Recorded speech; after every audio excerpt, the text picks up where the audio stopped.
दतिया में कुशवाहा समाज द्वारा भगवान लव कुश जयंती एवं भव्य शोभा यात्रा का आयोजन किया गया। ग्वालियर रोड लव कुश मंदिर से शोभा यात्रा निकाली गई। शहर में भ्रमण करते हुए लव कुश मंदिर वापस पहुंचे, जहां पर मुख्य अतिथि के रूप में कार्यक्रम में शामिल हुए ग्वालियर लोकसभा सांसद भारत सिंह कुशवाहा, पूर्व गृह मंत्री डॉक्टर नरोत्तम मिश्रा, विशिष्ट अतिथि के रूप में कांग्रेस पोहरी विधायक कैलाश कुशवाहा, कुश कल्याण बोर्ड राज्य मंत्री नरेश कुशवाहा, ललितपुर विधायक राम रतन कुशवाहा एवं दतिया कांग्रेस विधायक राजेंद्र भारती मौजूद रहे। वहीं कांग्रेस विधायक राजेंद्र भारती ने लवकुश भवन निर्माण के लिए 10 लाख रुपए देने की घोषणा की। लोकसभा सांसद भारत सिंह कुशवाहा ने कहा कि शिक्षा वह शेरनी का दूध है, जो जितना पिएगा वो उतना दहाड़ेगा। ये शोभा यात्रा भगवान लवकुश मंदिर से प्रारंभ होकर टाउन हॉल, किला चौक, पीताम्बरा चौराहा होते हुए लवकुश मंदिर पर ही समाप्त हुई। यह उल्लेखनीय है कि भगवान लवकुश जयंती एवं भव्य शोभा यात्रा में दतिया के अलावा ग्वालियर, आगरा और अन्य जिलों से कुशवाहा समाज के युवा साथी भी पहुंचे। दतिया शहर में भगवान लवकुश की शोभा यात्रा का स्वागत शहर में जगह जगह फूल बरसाकर किया गया एवं हजारों की संख्या में कुशवाहा समाज के लोग शामिल हुए। देखिए कमलेश साहू की रिपोर्ट। कुशवाहा समाज का बहुत बड़ा योगदान है इस देश की विकास में, चाहे वो हमारा समाज हो, चाहे प्रदेश हो, देश हो। बहुत बड़ा योगदान कुशवाहा समाज का है और ये अनंत काल से, इसलिए आज के अनंत काल से समाज दूसरे समाजों की सेवा करता है। ऐसे बहुत कम समाज देखने को मिलेंगे जो दूसरे समाजों की हर तरह से सेवा करते हैं। उनको अन्न दाना पानी भी देते हैं, आध्यात्मिक रूप से भी उनको शिक्षा कुछ न कुछ देते हैं। शिक्षा के क्षेत्र में हम सब जानते हैं कि महात्मा ज्योतिबा फुले, सावित्रीबाई फुले का बहुत बड़ा योगदान। इस देश में शिक्षा की ज्योति दिलाने वाले कौन? कुशवाहा समाज। तो इसलिए हम कुशवाहा समाज के हर तरह से ऋणी हैं और हर समाज को कुशवाहा समाज का ऋण चुकाना चाहिए। सबसे पहले तो मैं यहाँ की पूरी कुशवाहा समाज समिति को धन्यवाद देता हूँ। उसने लवकुश जयंती पे पूरे दतिया में चल समारोह निकाला।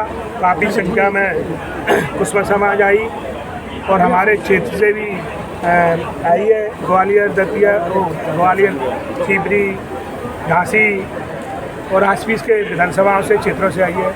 मैं सभी को धन्यवाद देता हूँ। एक समाज ने संकेत दिया है कि बाहुबली संख्या में संख्या है और कई समाज में कुरीतियाँ उस तरह की सभा में संबोधन किया।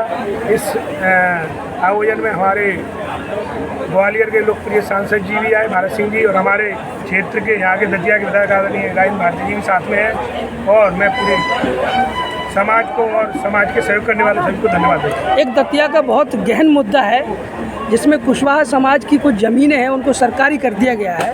क्या उनके लिए क्या करेगी कुशवाहा समाज? आज इस लवकुश समारोह में मेरी जानकारी में ये आई कि लगभग 8-10 नंबरों को जो निजी भूमि है कुशवाहा समाज की, उसको कलेक्टर साहब ने यहाँ पे सरकारी घोषित कर दिया है। तो मैं आपके द्वारा कलेक्टर साहब से कहना चाह रहा हूँ कि आपने बहुत बड़ी गलती की है। निजी ज़मीन को सरकारी करने का आपका हक नहीं है।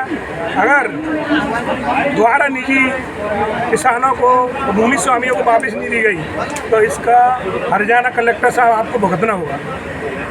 कुछ कुशवाहा समाज के लिए देना चाहिए। मुझे प्रसन्नता है हम सब के आराध्य भगवान लवकुश जी की जयंती का कार्यक्रम पूरे 1 महीना लगातार है और इस कार्यक्रम में मेरी उपस्थिति दतिया में हुई है। दतिया के सभी जिस कार्यक्रम को करने वाली कमेटी को, सभी को मैं बधाई देता हूँ। बहुत अच्छा कार्यक्रम किया है। भगवान लवकुश जी हमारे आराध्य, जे हम सब की ताकत है कि कुशवाहा समाज में भी आराध्य महापुरुषों ने जन्म लिया है। निश्चित रूप से उनकी प्रेरणा से और ये समाज लगातार शिक्षा के क्षेत्र में और यहाँ आवश्यकता है वो क्षेत्र में उपस्थिति दर्ज कराने का प्रयास करने का काम ये समाज कर रहा है। और उनकी प्रेरणा से इस समाज को जो ताकत मिली है, ये बहुत बड़ी ताकत है और इतिहास जिस तरह से अच्छा रहा है वैसे ही आने वाला भविष्य हमारे बच्चों पर है, ये चिंता हम सबको करना है। क्योंकि महात्मा ज्योतिबा फुले ने शिक्षा के क्षेत्र में पिछड़े कमज़ोर लोगों को जो शिक्षा के क्षेत्र में अवेयर करके उनको शिक्षा देने का काम महात्मा ज्योतिबा फुले माता सावित्रीबाई फुले ने किया है। और शिक्षा वो श्रेणी का दूध है जो पिएगा वो दहाड़ेगा। सभी माध्यम से सभी युवा साथियों से प्रार्थना है कि बढ़िया तरीके से शिक्षा पर ध्यान दीजिए, परिश्रम करिए। अगर हमें कोई सम्मान दिला सकता है तो हमारा परिश्रम दिला सकता है। इसलिए परिश्रम पर ज़्यादा भरोसा करते हुए हमारे महापुरुषों को भी याद रखते हुए और सबका ख्याल रखते हुए आगे बढ़े। सर दतिया में कितने नंबर की जयंती मनाई गई है आज? दतिया में जयंती पहले भी मनाई। देखिए, जो यहाँ स्थल पे हम खड़े हैं, यहाँ भगवान लव कुश जी का मंदिर बन के तैयार हुआ है। और यहाँ पहले भी दतिया में क्या सब जगह भगवान लव कुश जयंती का कार्यक्रम होता है, पूरे प्रदेश में होता है। मुझे कई जगह जाने का अवसर हुआ है। दतिया में भी बहुत शानदार कार्यक्रम, भव्य शोभा यात्रा निकालने का काम हमारे युवा साथी सब लोग करते हैं। ये हम सबकी ताकत है।